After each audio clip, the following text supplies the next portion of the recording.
Saya tidak memberikan kewenangan kepada siapapun untuk membawa nama saya, untuk menjual jabatan, menjual proyek. Saya tidak butuh tambahan nilai ekonomi dari saudara-saudara teman kerja saya 5 tahun ke depan.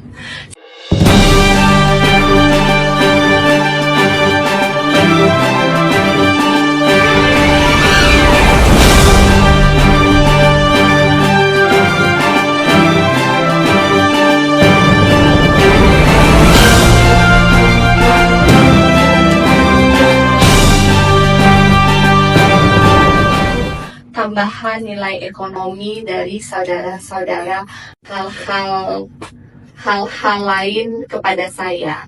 Saya tidak memberikan kewenangan kepada siapapun, saudara saya, teman saya, orang dekat saya. Saya tidak memberikan kewenangan kepada siapapun untuk membawa nama saya, untuk menjual jabatan, menjual proyek. Saya tidak butuh tambahan nilai ekonomi dari saudara-saudara teman kerja saya 5 tahun ke depan. Saya hanya mengharapkan kita diberikan amanah oleh rakyat, digaji oleh rakyat untuk bisa meningkatkan kesejahteraan dan taraf hidup mereka.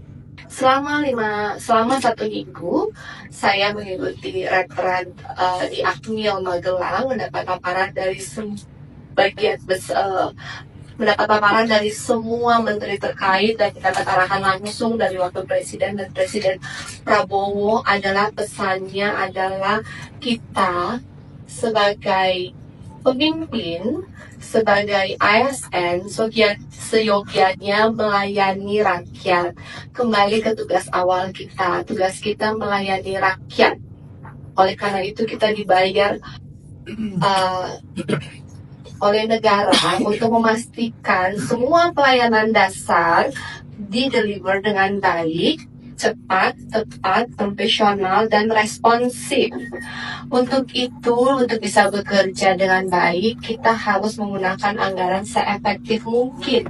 Ditambah dengan ada Impres nomor 1 tahun 2025, efisiensi yang diharapkan oleh Pak Presiden. Bagaimana efisiensi ada? Sebenarnya efisiensi ini bukan pemotongan anggaran, tapi relokasi anggaran.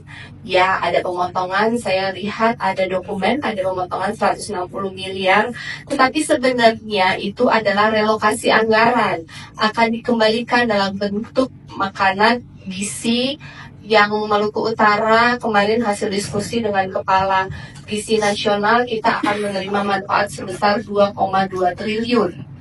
Dan kemudian kita ada pemeriksaan gratis, kemudian kita ada peningkatan sarana dan prasarana fasilitas kesehatan dan pendidikan. Jadi sebenarnya ini bukan pemotongan anggaran. Efisiensi ini ada relokasi anggaran, sehingga biaya-biaya yang tadinya inefisiensi seperti perjalanan dinas, meeting, diskusi, kita alokasikan ke peningkatan sarana prasarana gizi yang tujuan akhirnya adalah meningkatkan kualitas hidup dari masyarakat.